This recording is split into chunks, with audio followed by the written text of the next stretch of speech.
Hello everyone, I welcome you all on our channel Mindshala. तो यार, आज का हमारा छोटा सा टारगेट है, इस पूरे चैप्टर को हम मैक्सिमम 10 या 12 मिनट में रिवाइज कर रहे होंगे। तो बिना समय गवाए हुए चलिए शुरू करते हैं। तो यार, चैप्टर है केमिकल रिएक्शन इन इक्वेशन। सबसे पहला क्या आता है? Physical and chemical changes. तो मेरे भाई डू नॉट, इसमें क्या होता है? फिजिकल चेंजेस वो होता है जिसमें कोई भी केमिकल रिएक्शन इन्वॉल्व नहीं होती है, और केमिकल चेंज वो होता है जिसमें केमिकल रिएक्शंस इन्वॉल्व होती हैं। अब ये केमिकल रिएक्शन होती क्या है? तो यार, केमिकल रिएक्शन क्या होता है? Chemical interaction to form new chemical. जैसे हाइड्रोजन एक केमिकल है, ऑक्सीजन एक केमिकल है, ये दोनों मिलकर एक नया केमिकल देते हैं, वाटर। तो दो या दो से ज़्यादा केमिकल्स का इंटरेक्ट होना, एक नया केमिकल देना, is known as chemical reaction. इस पूरे प्रोसेस को आप कहते हो केमिकल रिएक्शंस। और ये है मेल्टिंग ऑफ वैक्स, क्या है? फिजिकल चेंज है। Dissolving of sugar, sponge absorbing water and boiling of water, ये सारे तुम्हारे फिजिकल चेंजेस हैं। ऑलराइट। और तुम्हारा केमिकल चेंज क्या होता है यार? तो तुम्हारा जो केमिकल चेंज वो होता है, जैसे fermentation of grapes, respiration, burning. इसमें क्या है ना, देखो यार, एक रिएक्शन इन्वॉल्व है, केमिकल रिएक्शन इन्वॉल्व होती है, इसलिए इनको हम लोग केमिकल चेंजेस कहते हैं। आगे बढ़ते हैं। केमिकल इक्वेशन क्या होती है? तो symbolic representation of chemical reactions. ये जो आपका ऊपर ये जो रिएक्शंस हो रहा है ना, यहाँ पे आपने इनको सिंबल्स के फॉर्म में रिप्रेजेंट करके इस पूरे रिएक्शन को रिप्रेजेंट करना is what we call the chemical equation, right? Okay. Balanced chemical reaction क्या होती है? तो यार, बैलेंस्ड केमिकल रिएक्शन वो होता है कि जिसमें तुम्हारा chemical reaction in which number of atoms are equal in both reactant and product side. Reactant है और ये प्रोडक्ट है, तो रिएक्टेंट में जितना नंबर ऑफ एटम्स आ रहा है टोटल, उतना ही टोटल नंबर ऑफ एटम्स हमारे प्रोडक्ट में भी आने चाहिए। For example my dear friend, here we have 4 hydrogen, 2 into 2 is going to be 4. Here we also have 4 hydrogen, here we have 2 oxygen, here we also have 2 oxygen. It means it is a balanced chemical reaction. Okay, then we have some extra conditions in reactions. तो देख लो यार, सबसे पहला तुम्हारे पास कुछ reactions को कराने के लिए हमें हीट चाहिए होती है, और जिनको कराने के लिए हमें हीट चाहिए उनको अपन क्या बोलते हैं? उनको हम लोग बोलते हैं एंडोथर्मिक। और जिनके में से हीट रिलीज होती है उसको अपन क्या बोलते हैं? उसको हम बोलते हैं एक्सोथर्मिक, राइट? सनलाइट, प्रेशर, कभी कभी गैस लिबरेट्स होते हैं, जैसे यहाँ पे कार्बन डाइऑक्साइड है, किसी किसी में हाइड्रोजन भी लिबरेट होता है। कैटलिस्ट क्या करता है? हाँ, पूछ सकता है व्हाट डज कैटलिस्ट डू, तो बोल सकते हो यार, कैटलिस्ट क्या करता है? सिर्फ तुम्हारा rate of reaction, ROR, rate of reaction बढ़ाता है। अगर तुम ए से बी तक जा रहे हो, तो पहले 1 घंटे में जा रहे थे, अब तुमने कैटलिस्ट डाला तो उसी रिएक्शन को तुम कर पाओगे सिर्फ आधे मिनट में। Like I am just giving you an example, right? Physical state change, मान लो पहले यहाँ क्या था? कार्बन सॉलिड में था, ऑक्सीजन गैस में था। फाइनल हमारे पास जो कंपाउंड बना या जो प्रोडक्ट बना वो CO2 है, जो कि गैस में बना। तो यहाँ से सॉलिड में था, यहाँ ये गैस हो गया, तो फिजिकल स्टेट का भी चेंज हुआ, right? PPT formation is precipitate का फॉर्मेशन होता है, मतलब मेरे भाई इनसॉल्युबल सॉल्ट्स बनते हैं। जैसे कि insoluble salt in the sense होता है कि तुम बालू ले लो, और बालू को अगर तुम डिजॉल्व करते हो पानी में, तो वो बालू जो होगा ना, वो ऐसे नीचे आके बैठ जाएगा। इसको अपन बोलते हैं प्रेसिपिटेट बन जाना। मतलब ये एक तरीका है कि हाँ ठीक है, प्रेसिपिटेट ऐसा ही बन रहा होगा, वो नीचे आके बैठ जाता है। तो जैसे एग्जाम्पल है, लेड नाइट्रेट को अगर अपन रिएक्ट कराते हैं सोडियम आयोडाइड से, हमारे पास सोडियम नाइट्रेट के साथ साथ लेड आयोडाइड बनता है, और ये जो लेड आयोडाइड होता है ना, ये प्रेसिपिटेट बनाता है, नीचे जाके बैठ जाता है। फोर्थ टॉपिक क्या है भैया? 4 टाइप्स ऑफ केमिकल रिएक्शन। अच्छा जी, 4 तरीके के केमिकल रिएक्शंस कौन कौन से होते हैं? दसो जी। यार, सबसे पहला आता है कॉम्बिनेशन रिएक्शन, जिसमें A और B कंबाइन करके हमें क्या दे रहे हैं? AB दे रहे हैं। जब 2 या 2 से ज़्यादा रिएक्टेंट आपस में जुड़ के हमें एक फाइनल प्रोडक्ट देते हैं, उसे अपन बोलते हैं कॉम्बिनेशन रिएक्शन। ये आटा है, ये एक और आटा है, इसको अपन ने दोनों को ऐड करा, ये बड़ा सा आटा बन गया। This is what we call the combination reaction is, है ना? तो 2 या 2 से ज़्यादा लोग आपस में कंबाइन करके हमें एक फाइनल प्रोडक्ट देते हैं, उसे हम लोग कहते हैं combination reaction. Then we also, example आप देख लेना यार, carbon plus oxygen is CO2।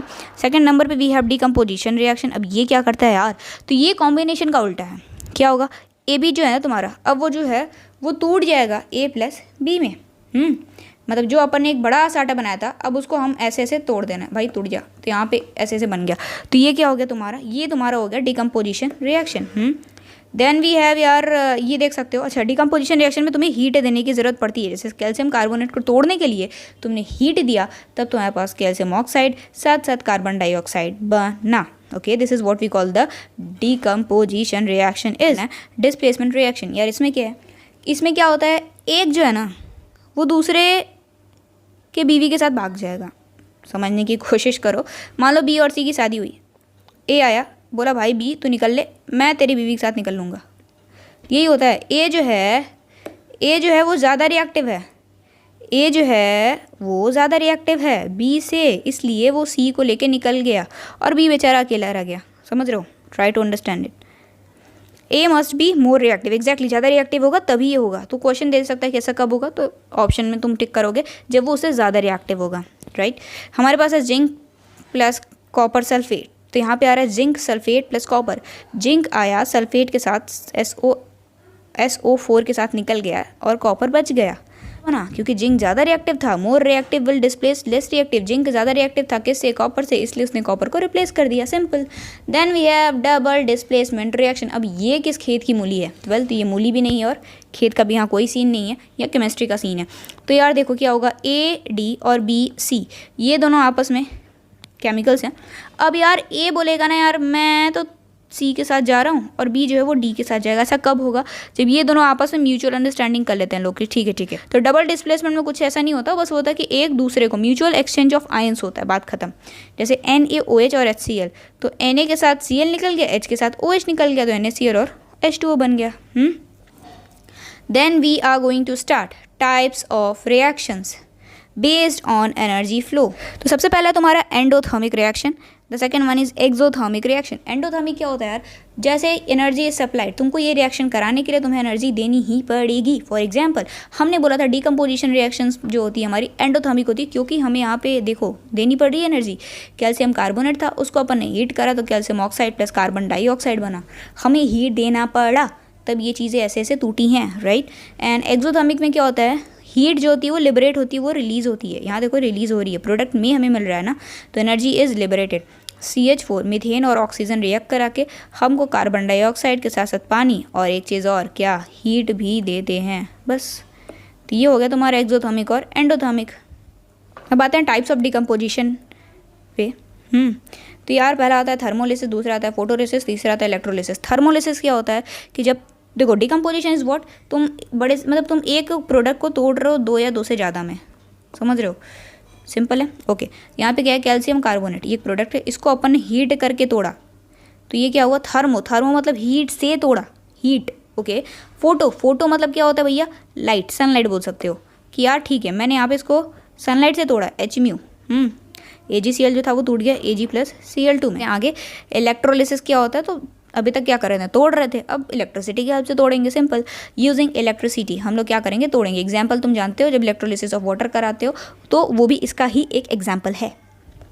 Then we have redox. I am sorry, I think I am going fast, in fact I am going very fast. तुम्हें 2x पे देखने की ज़रूरत नहीं पड़ेगी, बट अगर आपको इसको थोड़ा सा भी डिटेल में, अगर डिटेल में पढ़ना है तो उसको भी मैंने पूरे चैप्टर को सिर्फ 40 मिनट में डिटेल में कवर कर रखा है, तो उस वीडियो के लिंक नीचे डिस्क्रिप्शन में, वहाँ से आप पढ़ सकते हो। फिर अब स्टार्ट करते हैं रेडॉक्स रिएक्शन। रेडॉक्स मतलब क्या होता है? रेडॉक्स मतलब होता है कि जिसमें रिडक्शन भी हो और साथ साथ तुम्हारा ऑक्सीडेशन भी हो। वेल ये ऑक्सीडेशन क्या होता है, ये रिडक्शन क्या होता है? तो यार ये ऑक्सीडेशन में क्या होता है कि तुम क्या करते हो? एडिशन करते हो। किसका? एडिशन ऑफ ऑक्सीजन, या फिर बोल सकते हो कि अपन एडिशन ऑफ ऑक्सीजन करेंगे, या फिर रिमूवल ऑफ हाइड्रोजन। जब भी ऑक्सीजन का एडिशन हो तो उसको अपन ऑक्सीडेशन बोलते हैं, या फिर हाइड्रोजन का रिडक्शन हो तो भी हम उसे ऑक्सीडेशन कहते हैं। और इसका जस्ट उल्टा, जब भी ऑक्सीजन का रिमूवल हो और हाइड्रोजन का एडिशन हो, this is called reduction. Okay, लेकिन अगर ये सब साथ साथ होंगे, तो अगर ये सब साथ साथ होंगे कि हम साथ साथ हैं, तो हम क्या होंगे? तो हम रेडॉक्स हैं। सिंपल। ओके, देखो कॉपर प्लस ऑक्सीजन हमारे पास क्या आया? Copper second oxide, CuO, copper second oxide इसे हम बोलते हैं। अब देखो यार यहाँ पे क्या है ना कि साइट ऑफ ऑक्सीडेशन किसके, मतलब किसका ऑक्सीडेशन हो रहा है? कॉपर का। क्वेश्चन पूछ सकता है एग्जाम, ये दे देगा और पूछेगा बताओ किसका ऑक्सीडेशन हो रहा है, साइट ऑफ ऑक्सीडेशन क्या है? तो तुम बोलोगे कॉपर। ऐसा क्यों बोलोगे मेरे भाई? क्योंकि कॉपर स्टार्टिंग में इसके पास क्या कोई ऑक्सीजन है? लेकिन फाइनल ऑक्सीजन है। हाँ जी, तो क्या हुआ? एक ऑक्सीजन का एडिशन हुआ, बोल सकते हो ना, मतलब एक नहीं, सॉरी, 2 ऑक्सीजन का एडिशन हुआ। डजंट नॉट मैटर एक का हुआ या 2 का हुआ, it the thing only matters is कि ऑक्सीजन का एडिशन हो। और तुम देख सकते हो यहाँ पे ऑक्सीजन का एडिशन हुआ है। ओके, तो ये ऑक्सीडेशन हुआ किसका? कॉपर का। और यार इससे ऑक्सीजन निकला, तुम बोल सकते हो कि इसका रिडक्शन हुआ। ठीक है, और ऑक्सीडाइजिंग एजेंट क्या होते हैं? तो भैया जो अपना ऑक्सीजन दे दें, मतलब ऑक्सीडाइजिंग एजेंट, ये एजेंट है तो ये ऑक्सीडेशन कराएंगे, लेकिन अपना थोड़ी ना कराएंगे, तो दूसरे को ऑक्सीडेशन कराएंगे, that's why they are known as oxidising agent. लेकिन अगर वो दूसरे को ऑक्सीडेशन कराएंगे तो खुद तो वो क्या हो जाएंगे, reduce. Then we have your second example H2 + F2 कि इसमें क्या हुआ, हाइड्रोजन का एडिशन हो रहा है, इसका मतलब इसका रिडक्शन हुआ, F2 का रिडक्शन हुआ, simple. Then we have corrosion. Corrosion क्या है यार, कोरोजन में कि metal surfaces are attacked by oxygen, moistures, acids etcetera. जो मेटल के जो सरफेस होते हैं, मान लो ये मेटल है तो उससे बाहर से क्या होता है, ऐसे ऐसे ऑक्सीजन आकर रिएक्ट कर लेते हैं, मॉइस्चर्स ये लोग या एसिड्स मेटल के सरफेस से रिएक्ट कर लेते हैं और या फिर उस पर अटैक कर देते हैं, and so we call this process as corrosion. इसको अपन कोरोजन कहते हैं, जिसमें हमारा जो मेटल सरफेस होता है वो कोरोड हो जाता है। तो क्या हम ये क्वेश्चन पूछना चाहेंगे, क्या रस्टिंग और कोरोजन बराबर होता है?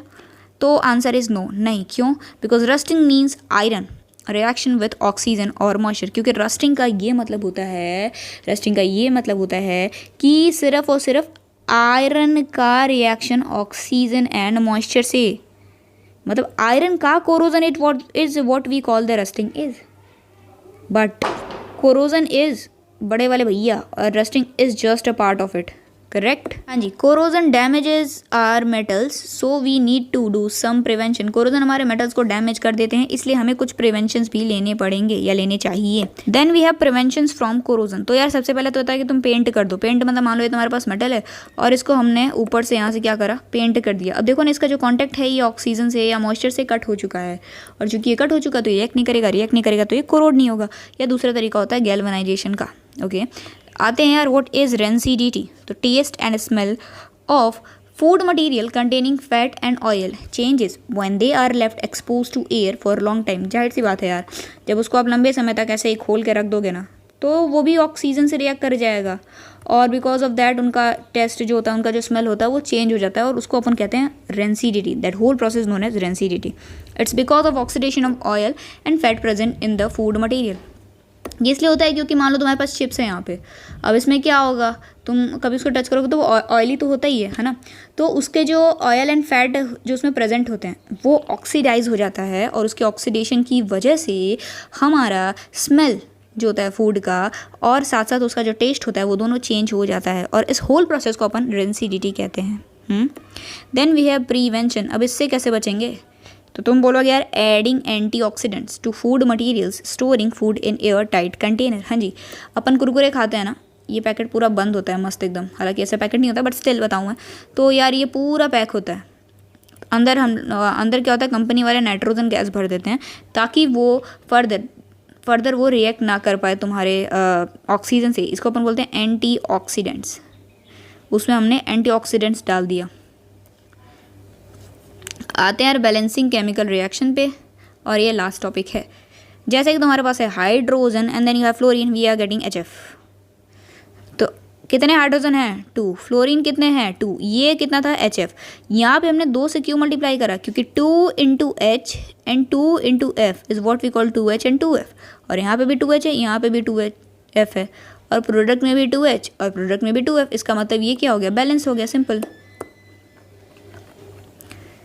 देन वी हैव सेकंड में कि carbon plus oxygen gives you CO2। यहाँ पे एक कार्बन, यहाँ पे एक कार्बन, यहाँ पे 2 ऑक्सीजन, यहाँ पे 2 ऑक्सीजन। ये तो पहले से ही क्या है?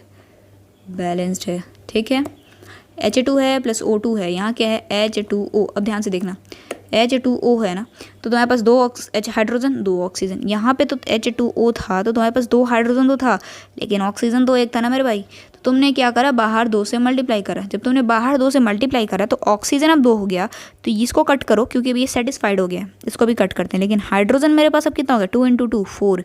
यहाँ पे अभी भी कितना है? 2। इसलिए हम एक और हम यहाँ पे 2 से मल्टीप्लाई करेंगे ताकि 2 2 × 4, यहाँ पे 4 हाइड्रोजन प्रोडक्ट में भी हो जाए और रिएक्टेंट में भी हो जाए। तब ये रिएक्शन पूरी तरह से क्या हो जाएगा? हमारा बैलेंस्ड हो जाएगा। अब ये रिएक्शन पूरी तरह से बैलेंस्ड है। और यार ये कुछ होमवर्क्स हैं, इसको ट्राई कर लेना। तो यार थैंक यू, चैप्टर ख़त्म होता है, और अगर नोट्स चाहिए तो ये चैनल आप ज्वाइन कर लेना, है ना। और भैया प्लीज़ चैनल को सब्सक्राइब कर देना, क्योंकि अभी हमारे इससे ऐसे ही revision videos back to back आने वाले हैं। फिर आपका पूरा साइंस और मैथ उसमें रिवाइज करा जाएगा। Thank you so much.